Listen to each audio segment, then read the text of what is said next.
Black Caesar, died 1718, was an 18th-century African pirate. For nearly a decade, he raided shipping from the Florida Keys and later served as one of Captain Blackbeard's a.k.a. Edward Teacher's crewmen aboard the Queen Anne's Revenge.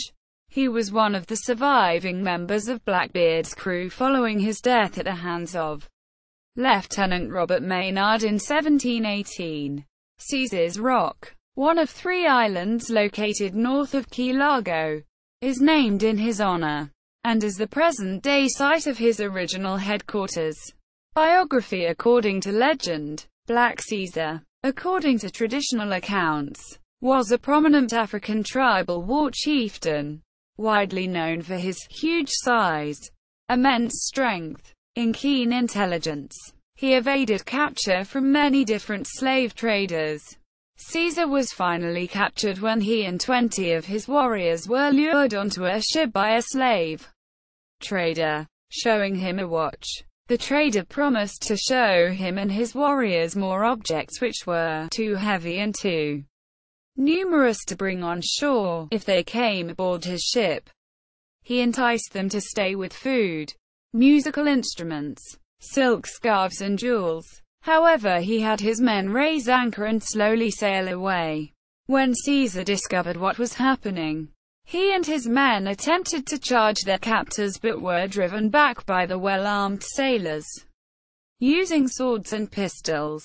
Although it took a considerable length of time for him and his warriors to accept their captivity, he was eventually befriended by a sailor who was the only man Black Caesar would accept food and water from. As they neared the coast of Florida, the sudden appearance of a hurricane threatened to destroy the ship on the Florida reefs. Recognizing the ship's imminent destruction, the sailor snuck below decks and freed Caesar. The two then forced the captain and crew into a corner, most likely at gunpoint, and boarded one of the longboats with ammunition and other supplies. The wind and waves pushed them to shore where they waited out the storm. Apparently the only survivors of the doomed ship, they soon began using the lifeboat to lure passing ships which stopped to give assistance.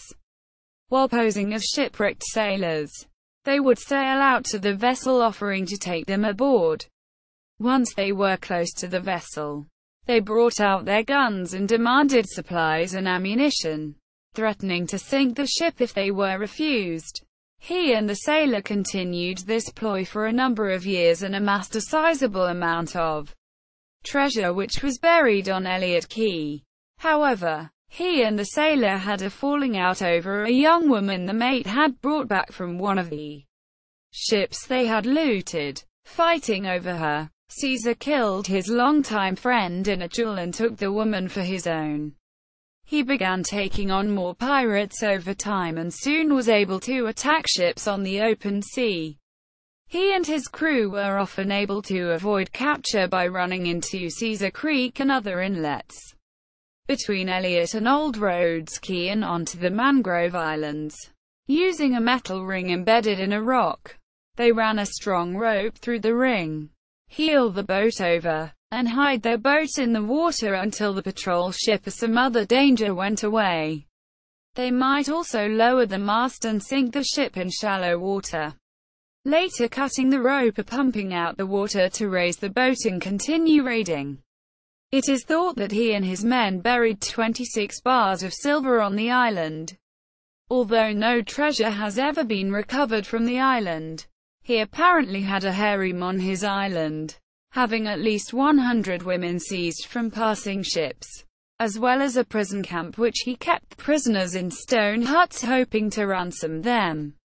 When leaving the island to go on raids, he left no provisions for these prisoners and many eventually starved to death. A few children reportedly escaped captivity, subsisting on berries and shellfish, and formed their own language and customs. This society of lost children gave rise to native superstition that the island is haunted.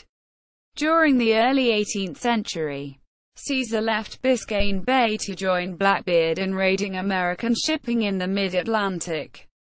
serving as a lieutenant on his flagship Queen Anne's Revenge. In 1718, after Blackbeard's death battling with Lieutenant Robert Maynard at Ocrasoke Island, he attempted to set off the powder magazine as per Blackbeard's instructions.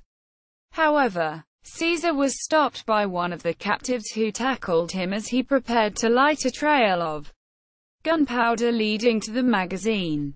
He struggled with the man below decks until several of Maynard's sailors were able to restrain him. Taken prisoner by Virginian colonial authorities, he was convicted of piracy and hanged in Williamsburg, Virginia. In popular culture, the descendants of Caesar and his crew are depicted in Albert Payson Terhune's 1922 novel Black Caesar's Clan, which describes people living near Caesar's Creek who chase off treasure hunters looking for Caesar's lost fortune. In the 2006 film Blackbeard, Black Caesar is depicted by Christopher Clyde Green as a bosun on Blackbeard's ship. Further reading: Love, Dean. Pirates and Legends.